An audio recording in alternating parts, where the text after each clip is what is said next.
Good morning all of you. આજે આપણે ભણીશું વિશે સામાજિક વિજ્ઞાન ચેપ્ટર નંબર 17, જેનું નામ છે કુદરતી વનસ્પતિ. મિત્રો, એમાં સૌપ્રથમ પ્રસ્તાવના રૂપ જોયું. એના પછી કુદરતી વનસ્પતિમાં રહેલી વિવિધતા 6 કારણોથી સર્જાય છે, જેમ કે ભૂપૃષ્ઠ, જમીન, તાપમાન, સૂર્યપ્રકાશ, વરસાદનું પ્રમાણ અને ભેજ. અને છેલ્લે સમજ મેળવી હતી કુદરતી વનસ્પતિના 5 પ્રકારો વિશે. તો હવે આજે જોઈશું આગળ જંગલોની પેદાશ અને તેની ઉપયોગિતા. મિત્રો, જંગલોની પેદાશ અને તેની ઉપયોગિતા. જંગલો તો માનવ જાત માટે ખૂબ જ ઉપયોગી છે, અને એ ઉપરાંત જંગલોના લાકડામાંથી લોકો અન્ય રીતે વપરાશ કરે છે અથવા તો કામ લાગે છે. જંગલો છે એ માનવ જાતિને માટે અનેક રીતે ઉપયોગી બની રહે છે, અને તેનો માનવ જાતિ ઉપયોગ કરે જ છે. જંગલોમાંથી અનેક લાકડું મળે છે, અને તે અલગ અલગ વસ્તુઓ બનાવવા માટે પણ વાપરવામાં આવે છે. જંગલોમાંથી મળતું જે ઇમારતી લાકડું છે એ સાગ, સાલ, એ લાકડાના નામ છે મિત્રો, સાગ અને સાલનું લાકડું. હવે એ સાગ, સાલ ફર્નિચર બનાવવામાં કામ લાગે છે. તમારા ઘરે અને મારા ઘરે એ ફર્નિચર હશે, બરાબર? જેમ કે બેડ હોય, અરીસો હોય, કબાટ હોય, બરાબર? એવી રીતે. હવે અરીસા જેવી વસ્તુ છે, બરાબર? તો આપણે કહીએ છીએ કે એ લાકડાના ફર્નિચરમાં મઢેલી હોય છે, અરીસા જેવી વસ્તુઓ. તો એ પણ શેનામાંથી બને છે? લાકડામાંથી બને છે. હવે એ લાકડું છે એ અનેક રીતે મનુષ્ય એનો ઉપયોગ કરે છે અને વાપરે છે. અથવા તો આપણે કહીએ તો મેઇન વાત એ કે જે લોકો છે ચૂલામાં પણ લાકડાનો ઉપયોગ કરે છે. એના માટે જંગલ છે એ ઉપયોગી છે. સુંદરવનમાંથી પ્રાપ્ત થતા સુંદરીના વૃક્ષના લાકડામાંથી હોડી બનાવવામાં આવે છે. મિત્રો, ખાસ ધ્યાન રાખજો, સુંદરવનમાંથી એટલે જંગલનું નામ છે. સુંદરવનમાંથી પ્રાપ્ત થતા સુંદરીના વૃક્ષના લાકડામાંથી હોડી બનાવવામાં આવે છે, જે પાણીમાં તરે છે. એ હોડીની વાત છે. હિમાલયના ઠંડા એવા પ્રદેશોમાં થતું દેવદાર અને ચીડના લાકડામાંથી રમતગમતના સાધનો પણ બનાવવામાં આવે છે. ચા અને દવાના પેકિંગની જે પેટીઓ છે અથવા તો ખોખા છે એ બનાવવામાં આવે છે. શેનામાંથી? તો ચીડમાંથી અથવા તો દેવદારમાંથી, દેવદાર અને ચીડમાંથી. ચીડના રસમાંથી ટર્પેન્ટાઇન પણ બને છે. ચંદનમાંથી સુગંધિત તેલ બને છે. સૌંદર્યવર્ધક એવી સુંદરતાવર્ધક એવી બનાવટો છે એ નામમાં લાકડું એટલે કે જંગલો ઉપયોગી છે, અને એવી સૌંદર્યવર્ધક બનાવટો બનાવવામાં આવે છે ચીડમાંથી. વાંસમાંથી ટોપલા બનાવવામાં આવે છે, ટોપલી બનાવવામાં આવે છે, રમકડા, ગૃહ એટલે ઘરના સુશોભનની ચીજો પણ બનાવવામાં આવે છે. શેમાંથી? તો વાંસમાંથી. જંગલો લાખ, રાડ, ગુંદર, રબર, મધ, નેતર જેવી અન્ય એવી પેદાશો પૂરી પાડે છે. આંબળા છે, બહેડા છે, હરડે છે, અશ્વગંધા છે, એ વગેરે વનસ્પતિઓ છે. એ વનસ્પતિઓ ઔષધીય ઉપયોગિતા ધરાવે છે, એટલે કે તેનો ઔષધિ તરીકે ઉપયોગ થાય છે. હવે જોઈએ આગળના કોઠામાં કે વનસ્પતિની ઔષધીય ઉપયોગિતા. એમાં વનસ્પતિઓ આપેલી છે અને ઔષધીય ઉપયોગિતા એટલે કે એ વનસ્પતિની ઔષધિ તરીકે ઉપયોગ થાય છે તે. તો સૌ પ્રથમ વાત કરીએ સર્પગંધા. તો એ ઔષધિ તરીકે ક્યાં ઉપયોગી થાય છે? તો લોહીના ઊંચા દબાણના રોગની સારવાર માટે આ સર્પગંધા છે એ ઔષધિ તરીકે એનો ઉપયોગ થાય છે. પછી લીમડાની વાત કરીએ તો જીવાણુ પ્રતિરોધક તરીકે આ લીમડો ઉપયોગી છે. તુલસી તો શરદી, ઉધરસ અને તાવ માટે પણ આ ઉપયોગી છે. મિત્રો, તમે તુલસીનો કાળો પણ પીધો હશે, અને હમણાંના જે કોરોનાના સમયગાળા દરમિયાન આદુ અને તુલસીનો કાળો પીવાનું પણ આપણને ઉપયોગી થાય છે. અને એ તુલસીનો કાળો અથવા તો આદુ તુલસીનો કાળો તો પીવું જોઈએ, અને એ શિયાળામાં શરદી ઉધરસ થઈ હોય તેના માટે પણ તુલસીનો કાળો ખૂબ જ ઉપયોગી છે. એટલે કે એ ઔષધીય ઉપયોગિતા ધરાવે છે તુલસીની વનસ્પતિ. અર્જુન સાદડ હૃદય રોગની સારવાર માટે ઉપયોગી છે. બિલ્લી વાત અને કફના દોષો માટે. ગળો મધુપ્રમેહ, તાવ, સાંધાના દુખાવા થતા હોય એના માટે આ ઔષધિ વનસ્પતિ ઉપયોગી છે. હરડી કબજિયાત થયો હોય, વાળ અંગેના કોઈ પણ રોગો થયા હોય એના માટે આ વનસ્પતિ ઔષધીય ઉપયોગિતા ધરાવે છે. પછી આમળા વાયુ પિત્તને દૂર કરે છે અને પાચક શક્તિ પણ વધારે છે, એના માટે આ ઔષધીય ઉપયોગી છે. પછી કરંજ તો ચામડીના કોઈ પણ રોગો થયા હોય, દાંત અને પેઢાના કોઈ પણ રોગો થયા હોય તો કરંજ વનસ્પતિ લેવાથી એની ઔષધિ તરીકે એનો ઉપયોગ કરવાથી એ મટી જાય છે. આ ઉપરાંત ખાખરાના પાનમાંથી પતરાડા અને પડિયા બને છે. મિત્રો, પહેલાંના સમયમાં પતરાડા અને પડિયા એનામાં એ થાળી અથવા તો વાગટો બનાવી બરાબર એવા થાળી અને વાટકા મળતા હતા. એમાં લોકો પતરાડામાં જમતા હતા. પરંતુ આજના યુગમાં આજનો સમય એવો છે કે સ્ટીલ, પિત્તળ, તાંબુ એવું બધું, પ્લાસ્ટિક એવું બધું આવી ગયું છે. ખેરના લાકડામાંથી કાંથો, ટીમરૂના પાનમાંથી બીડી બનાવવામાં આવે છે. જંગલો વનવાસી પ્રજાને, એટલે કે જંગલો છે જે વનમાં રહેતા જે લોકો છે, પ્રજા છે, એને આજીવિકા તેમજ ખોરાક પૂરો પાડે છે. એટલો એ જંગલનો ઉપયોગ થાય છે. આમ જંગલો એ માનવ જાતિને અથવા તો માનવના જીવનને સામાજિક અને આર્થિક એટલે પૈસાની દ્રષ્ટિએ વિકાસ કરવામાં યોગદાન અથવા તો ફાળો આપે છે. હવે જોઈએ આગળ જંગલોનું પર્યાવરણીય મહત્વ. મિત્રો, જંગલોનું પર્યાવરણ એટલે પરી એટલે ચારે બાજુ ફેલાયેલું આવરણ એટલે પર્યાવરણ. હવે એ જંગલોનું પર્યાવરણીય મહત્વ શું છે પર્યાવરણના ક્ષેત્રે? તો જંગલો છે એ વરસાદ લાવવામાં ખૂબ જ ઉપયોગી થાય છે. વાતાવરણ એટલે ચારે બાજુ ફેલાયેલું જે આવરણ છે એને વિષમ બનતું અટકાવે છે આ જંગલો. પ્રાણદાયી વાયુ છે એ ઓક્સિજન પૂરો પાડે છે. મિત્રો, આ જે જંગલો છે ત્યારે જ આપણને ઓક્સિજન એવો સારો મળી રહે છે. જંગલો ન હોય તો એટલું આપણે ઓક્સિજન મેળવી શકીએ નહીં. જંગલો પૂર નિયંત્રણ કરે છે, એટલે કે જંગલો છે એ પૂરને નિયંત્રણમાં રાખે છે. કાર્બન ડાયોક્સાઇડ જેવા હાનિકારક એટલે નુકસાનકારક એવા વાયુનું શોષણ કરે છે જંગલો. જંગલો છે એ જમીનના ધોવાણને અટકાવે છે. જંગલો ન હોય તો જમીનનું ધોવાણ થઈ જાય. જંગલો ભૂમિગત એટલે જમીનના જળને એટલે પાણીને જાળવી રાખે છે. જંગલો રણને આગળ વધતું અટકાવે છે. નહીતર એ બધી જમીન છે એ કેવી બની જાય? રણવાળી બની જાય. હવા પ્રદૂષણ ઘટાડવામાં જંગલો ખૂબ જ ઉપયોગી છે. જંગલો કુદરતી સૌંદર્યમાં પણ વધારો કરે છે. એટલે કે આપણે જોઈએ છીએ કે ક્યાંક જંગલો હશે અથવા તો ઝાડ વાવેલા હશે તો આપણને આમ કુદરતી સૌંદર્ય તરીકે જોવાની મજા આવશે. એટલે કે કુદરતી સૌંદર્યમાં વધારો કરે છે. જંગલો હવાને શુદ્ધ રાખે છે અથવા તો કરે છે. વન્ય સૃષ્ટિ એટલે કે જંગલમાં રહેતી જે જીવસૃષ્ટિ છે એને કુદરતી આશ્રય આપે છે એવા સ્થળો પૂરા પાડે છે જંગલો. જંગલો સાહસિક પ્રવાસન પ્રવૃત્તિ માટે આદર્શ માનવામાં આવે છે. રાષ્ટ્રીય બગીચાઓ છે, અભયારણ્યો છે તથા જૈવ વિવિધતા ધરાવતા જે સંદર્ભે આવા કેટલાક જંગલો છે એ આરક્ષિત કરવામાં આવ્યા છે. તો આ વાત થઈ જંગલોનું પર્યાવરણ ક્ષેત્રે મહત્વ છે. તો એ પણ ઘણું બધું છે. હવે જોઈએ જંગલ સંરક્ષણ. વનસ્પતિ જીવન છે, પ્રાણી જીવન છે, માનવ જીવન છે, આના આંતર સંબંધોથી પારિસ્થિતિક તંત્રનું સર્જન થાય છે. પરંતુ માનવની જે પર્યાવરણ વિરોધી પ્રવૃત્તિ છે અને માનસિકતા છે તથા સ્વાર્થ વૃત્તિ છે, આપણે કહીએ છીએ કે મનુષ્ય સ્વાર્થહીન હોય છે, એટલે કે સ્વાર્થવાળા હોય છે. તો એ સ્વાર્થ વૃત્તિના કારણે મનુષ્યની પારિસ્થિતિક તંત્રમાં ખલેલ પણ પહોંચી છે. જંગલોના વિનાશ માટે માનવની જમીન મેળવવાની ભૂખ સૌથી વધુ જવાબદાર છે. એટલે કે આ જે માનવી છે એ વધુને વધુ જમીન માટે ઉત્સુક છે, કારણ કે એમાં જંગલોનું પણ વાવેતર કરે છે, બીજા એવા ઝાડવાઓ વાવે છે, એના થકી પોતે આજીવિકા મેળવી શકે છે. આ ઉપરાંત વસ્તી વધારો છે, ઉદ્યોગો છે. હવે ઉદ્યોગોની રહેણાંકી વિસ્તારથી દૂર લઈ જવાની નીતિ છે. શહેરીકરણ છે.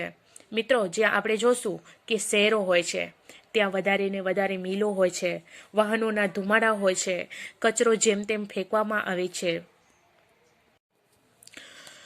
તો એના કારણે એ શું થાય છે, તો એ પ્રદૂષણ તો ફેલાય છે, પરંતુ એના ઉપરાંત એ જંગલો છે એનો પણ વિનાશ થાય છે. બરાબર.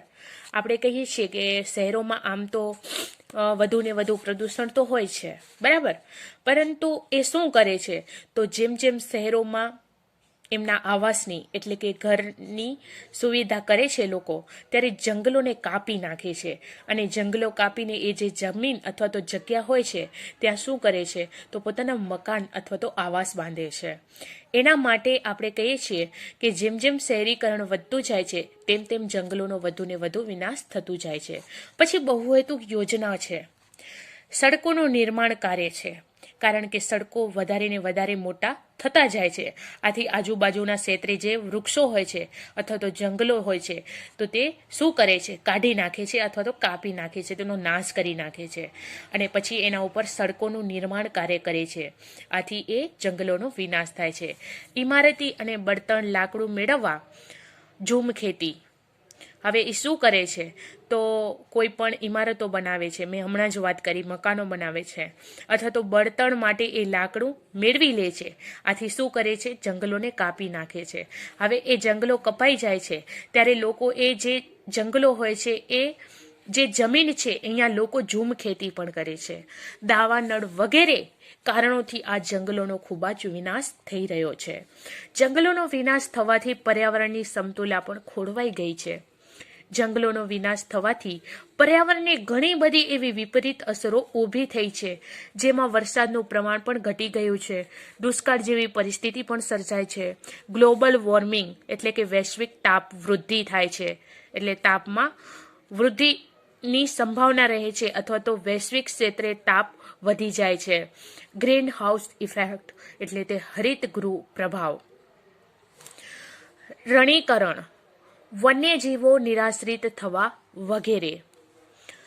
હવે 1952ની વાત કરીએ તો રાષ્ટ્રીય નીતિ પ્રમાણે દેશમાં ખાલી 33% ભૌગોલિક વિસ્તારમાં જંગલો હોવા જોઈએ છે, પરંતુ આજે ભારતમાં આશરે 23% વિસ્તારમાં જંગલો આવેલા છે. જ્યારે ગુજરાતમાં જંગલોની વાત કરીએ તો પ્રમાણ લગભગ જંગલોનું 10% જ છે. આમ જંગલ વિનાશને અટકાવવો આવશ્યક છે, જરૂરી છે, કારણ કે જંગલનો વિનાશ થાય છે એને અટકાવવો એ જરૂરી છે અથવા તો આવશ્યક છે, અને એ માટે વન સંરક્ષણ અને વન સંવર્ધન કરવું ખૂબ જ જરૂરી છે, અને એના માટે એ વ્યક્તિએ અથવા તો નાગરિકે જાગૃત રહેવું પડશે. હવે અહીંયા છે આટલું જાણવું ગમશે, નોલેજ માટે છે વધારાનું, કે ગુજરાતમાં IUCN એટલે કે international union for conservation of nature red data બુકમાં સફેદ ખાખરો, ઘુગડ, નીલસોટી, સીસમ, આમળી, અટક, હરડે વગેરે જેવી વનસ્પતિને ભય હેઠળની કક્ષામાં મૂકવામાં આવે છે.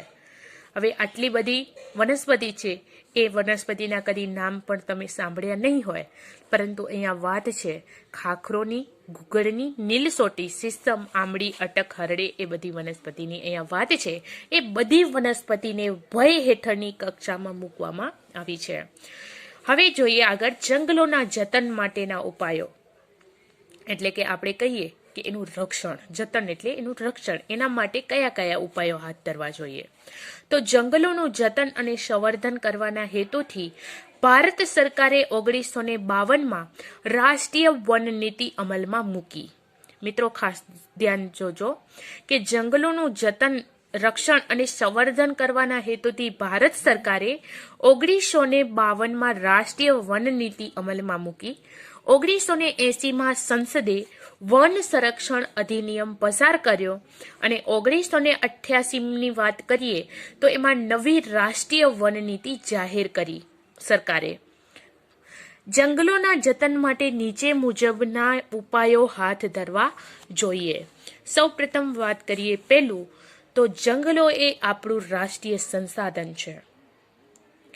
અને તેનું જતન એટલે કે રક્ષણ કરવું એ આપણી નૈતિક ફરજ છે, તેની સમજ કેળવવી જોઈએ દરેક નાગરિકે. બીજું છે કે વૃક્ષ છેદન અટકાવવું. વૃક્ષોને જે કાપી નાખે છે આડેધડ, એને અટકાવવું જોઈએ અને ગેરકાયદેસર વૃક્ષ જે કાપનાર હશે અથવા તો કાપતો હશે એને કડક સજા કરવી જોઈએ. તો જ લોકો છે એ એના પ્રત્યે જાગૃત રહેશે અથવા તો એ વૃક્ષો કાપતા અટકશે. ત્રીજું છે વન મહોત્સવ અને સામાજિક વનીકરણ કાર્યક્રમોમાં લોક ભાગીદારી વધારવી જોઈએ. જે પડતર જમીન હશે એમને એમ પડેલી જે જમીન હોય, નદી હોય, રેલવે હોય, સડકોની બંને બાજુમાં વૃક્ષારોપણ થયેલું હોય એ વૃક્ષોનું સંવર્ધન કરવું જોઈએ. મિત્રો, આપણે જોઈએ છીએ કે અનેક એવા કાર્યક્રમો થાય છે સમાજને લગતા, બરાબર, વનીકરણ માટે. એના પ્રત્યે લોક ભાગીદારી વધારવી જોઈએ. મિત્રો, ઘણી એવી જગ્યા છે, આપણા કચ્છમાં પણ ઘણી બધી એવી જમીન છે જે એમને એમ પડી છે, જેને પડતર જમીન કહેવામાં આવે છે, અથવા તો કેટલીક નદીઓ છે, રેલવે છે, સડકો છે, એનું અનેક કામો ચાલુ હોય છે, બરાબર. એના બંને સડકની બાજુમાં રેલવે, નદી છે, એની બંને બાજુમાં વૃક્ષોનું રોપણ કરેલું હોય છે. તો એ વૃક્ષારોપણ કરેલું હોય એને કોઈ નુકસાન ન પહોંચાડે અથવા તો એ વૃક્ષોનું છેદન ન કરે, કાપી ન નાખે, તો એનું સંવર્ધન કરવું જોઈએ. પછી ચોથી વસ્તુ છે કે પર્યાવરણ શિક્ષણ અને શાળાકીય અભ્યાસક્રમો દ્વારા પર્યાવરણ જાગૃતિ લાવવી. પર્યાવરણને લગતા દિવસોની ઉજવણી કરવી જોઈએ, જેમ કે પર્યાવરણ દિન, બરાબર. પર્યાવરણ દિવસ ક્યારે ઉજવવામાં આવે છે? વિશ્વ પર્યાવરણ દિવસ તમને સૌને ખ્યાલ છે, 5 જૂનના, બરાબર. તો એ પર્યાવરણ શિક્ષણ અને શાળાકીય અભ્યાસક્રમો દ્વારા, એટલે શાળાનામાં જે અભ્યાસક્રમો હોય તો એમાં પર્યાવરણનું શિક્ષણ આપવું જોઈએ અને પર્યાવરણ જાગૃતિ લાવવી જોઈએ એના પ્રત્યે, જેથી દરેક નાગરિક જાગૃત બને. પર્યાવરણને લગતા દિવસોની ઉજવણી પણ કરવી જોઈએ. હવે અહીંયા છે 5મો પોઈન્ટ કે જંગલોમાં આગ ન લાગે તેની તકેદારી રાખવી જોઈએ અને આગ લાગે તો ત્વરિત એનું શમન કરવું જોઈએ, એટલે કે એને બુઝાવવી જોઈએ. છઠ્ઠું છે કે ઉર્જા મેળવવા ઉપયોગમાં લેવામાં આવતા લાકડાના સ્થાને સૌર ઉર્જા છે, બાયો ઉર્જા છે, પવન ઉર્જા છે, એવા ઉર્જાના પુનઃપ્રાપ્ય એવા સ્ત્રોતોનો ઉપયોગ કરવો જોઈએ. 7મું, પ્રચાર અને પ્રસાર જેવા માધ્યમો દ્વારા લોકોને જંગલોનું મહત્વ સમજાવી આ બાબતે લોક જાગૃતિ લાવવી જોઈએ. મિત્રો, આપણે કહીએ છીએ કે અનેક એવા માધ્યમે, દૂરદર્શન છે, રેડિયો છે, એનામાં પ્રચાર અને પ્રસાર દ્વારા લોકોને જંગલોનું મહત્વ શું છે એ સમજાવવું જોઈએ અને એ પ્રત્યે એ લોકો જાગૃત રહે એ માટેની લોક જાગૃતિ લાવવી જોઈએ. હવે આટલું જાણવું તમને ગમશે, એટલે કે નોલેજ માટે છે. તો જોઈએ પર્યાવરણ વિષયક દિવસો. 21 માર્ચ તો વિશ્વ વન દિવસ, 22 એપ્રિલ વિશ્વ પૃથ્વી દિવસ, 5 જૂન વિશ્વ પર્યાવરણ દિવસ, જુલાઈ માસ વન મહોત્સવ દિવસ અને 16 સપ્ટેમ્બર વિશ્વ ઓઝોન દિવસ. એ બધા પર્યાવરણ વિષયક દિવસો છે, જ્યારે એ પર્યાવરણને લગતા દિવસો ઉજવવામાં આવે છે. હવે જોઈએ આગળ, આટલું જાણવું તમને ગમશે. વૈશ્વિક લોક જાગૃતિ લાવવાના હેતુથી 2011ના વર્ષને વિશ્વ વન એટલે જંગલ વર્ષ ઘોષિત કરવામાં આવ્યું હતું. સામાજિક વનીકરણ એટલે પર્યાવરણ, સમાજ અને ગ્રામીણ વિકાસને મદદરૂપ થવાના હેતુથી જંગલોનું વ્યવસ્થાપન અને સંરક્ષણ કરવું તેમજ પડતર જમીન ઉપર વૃક્ષારોપણ કરવું.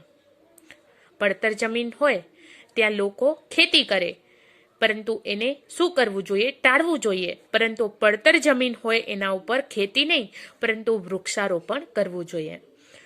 દહેરાદૂન સ્થિત જંગલ સંશોધન સંસ્થા જે જંગલ વિષયક સંશોધન કરે છે. દહેરાદૂનમાં સ્થિત છે જંગલ સંશોધન સંસ્થા, તે જંગલ વિષયક સંશોધન કરે છે.